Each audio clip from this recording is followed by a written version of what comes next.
ಆ ಚಾಪ್ಲಿನ್ ಸಾಹೇಬ ದೊಡ್ಡ ಸೈನ್ಯನ ಕಟ್ಕೊಂಡು ಯುದ್ಧ ಮಾಡುದು ನಿಕ್ಕಿ ಐತಿ. ಅದಕ್ಕ ಆ ಯುದ್ಧಕ್ಕೆ ನಿನ್ನ ಮಗನ ಕಳಿಸ್ಬೇಡವಾ, ಅವನ ಪ್ರಾಣಕ್ಕ ಅಪಾಯ ಐತಿ. ಅಯ್ಯ ನಿನ್ನ ಮಾರಿ ಮಣ್ಣ ಗಡಗಲಿ, ಮಾರಿ ಮೇಲೆ ಮೀಸಿ ಬೋಳಿಸ್ಕೊಂಡು ಸೀರೆ ಉಟ್ಕೊಂಡವ್ರು ಆಡೋ ಮಾತುಗಳಿವು.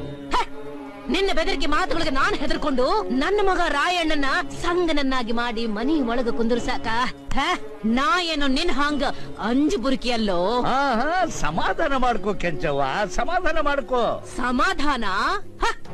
ಅನ್ನ ಇಕ್ಕಿದ ಮನೆಗೆ ಕನ್ನ ಹಾಕೋ ನಿಮ್ಮಂತವ್ರೆ ಕೂತು ಬೆಂಕಿ ಹಚ್ಚೋ ಹೊತ್ತಿನಾಗ ಸಮಾಧಾನವಾಗಿರಾಕ ನಾ ಏನು ಹುಚ್ಚಿಯಲ್ಲೋ. ಹುಲಿ ಕೂಡ ಕುಸ್ತಿ ಹಿಡಿದು ಅದ್ರ ಛತ್ತ ಕೆಡವಿ ರಕ್ತ ಮಾನ್ಯದ ಹೊಲನ ದತ್ತಕ ಪಡೆದ ಭರಮಣ್ಣನ ಹೆಂಡತಿ ಅದೀನಿ, ನೆನಪಿರಲಿ. ನಾವಿಲ್ಲ ಅಂದಿಲ್ವಾ, ಆದ್ರೆ ನೀವೊಂದು ಮಾತು ತಿಳ್ಕೊಬೇಕಾಗೈತಿ.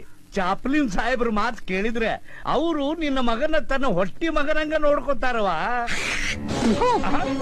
ಈ ಮಂಗ್ಯ ನನ್ನ ಮಕ್ಕಳು ನನ್ನ ಮಗನ ಹಂಗ ಯಾಕ ಅವ್ರ ಅಪ್ಪನ ಹಂಗ ನೋಡ್ಕೊಳ್ತೀವಿ ನಾ ಆಸೆಗೆ ಹಚ್ಚಿದ್ರು ಆಸಿ ಬಲಿಗೆ ಬೀಳಾಕ ನನ್ನ ಮಗ ನಿಮ್ಮ ಹಂಗ 108 ರಕ್ತ ಕೊಟ್ಟದವನಲ್ಲ. ಅವ್ರು ಎಂತವ್ರು ಅಂತ ನಿನಗೆ ಇನ್ನೂ ಗೊತ್ತಿಲ್ಲ.